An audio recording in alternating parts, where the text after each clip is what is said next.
बिहार विधानसभा आम निर्वाचन 2025 प्रशिक्षण के जिला स्कूल छपरा से मैं दीपिका कुमारी आप सभी का स्वागत और अभिनंदन करती हूं।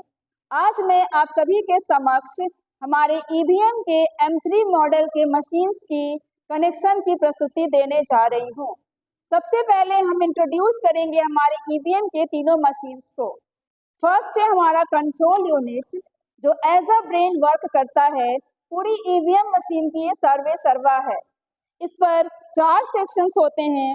फर्स्ट है डिस्प्ले सेक्शन जिस पर मशीन के स्विच ऑन होते ही समस्त महत्वपूर्ण जानकारियां प्रदर्शित होती है। सेकेंड है हमारा battery section and candidate section. Third है हमारा रिजल्ट सेक्शन जिस पर हम CRC रिजल्ट एंड क्लियर इस प्रोसेस को पूरा करते हैं। चौथा है हमारा बैलेट सेक्शन जिस पर हमारे टोटल के बटन होते हैं जिसको हम मतदान के दौरान हर 2 घंटे पर टोटल दबाकर अपनी मत को चेक करते हैं। और ये है बैलेट बटन। वोट देने के दौरान हमारे P3 महोदय इस बैलेट बटन को दबाते हैं तो वोटर को परमिशन मिल जाती है कि वो बैलेट यूनिट पर जाकर अपने इच्छानुसार अपने कैंडिडेट को वो वोट दे सके। तो और फिर इस पर हमारा है ये पावर सेक्शन जो मॉक पोल के दौरान और वास्तविक मतदान के दौरान इस स्विच को हम 2 बार ऑन करते हैं। ये है हमारा पावर सेक्शन और इस पर हमारा कनेक्शन करते हैं। सेकेंड है हमारा बैलेट यूनिट।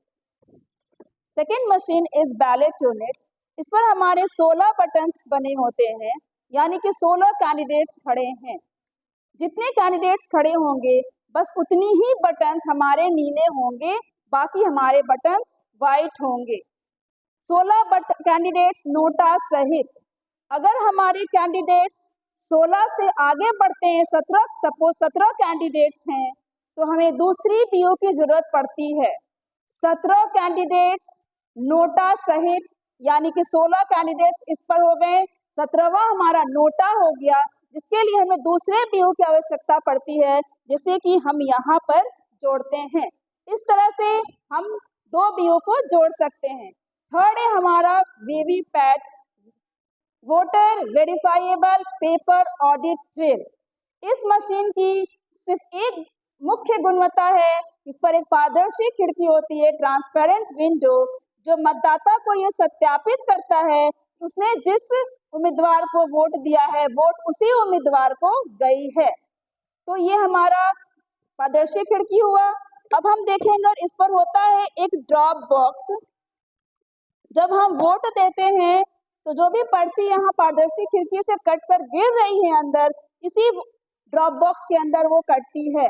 और मॉक पोल के दौरान इसी ड्रॉप बॉक्स से हम सारी पर्चियों को निकाल कर काले लिफाफे में पिंक पेपर सील से इसे पैक करते हैं, सील कर देते हैं और उसके बाद इस ड्रॉप बॉक्स को भी एड्रेस टैग से हम सील कर देते हैं। ये है इस मशीन की खासियत। अब हम देखेंगे अपने मशीन्स की कनेक्शन कैसे करते हैं।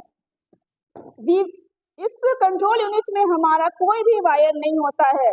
अभी तो मॉक पोल के दौरान हमने तीनों मशीन्स को एक साथ रखी हुई है, बट वास्तविक मतदान के दौरान हमारे ये दोनों मशीन्स मतदान प्रकोष्ठ में रखे जाते हैं और हमारा ये कंट्रोल यूनिट हमारे P3 के पास रहता है।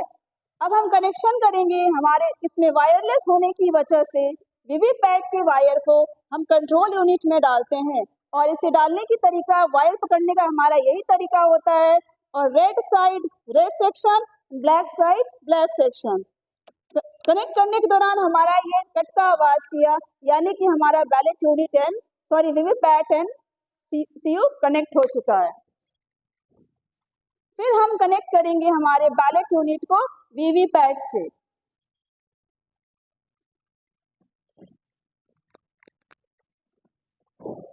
जस्ट जैसे कि हमने VVPAT को CU से कनेक्ट किया वैसे ही हम बैलेट यूनिट को VVPAT से कनेक्ट करेंगे।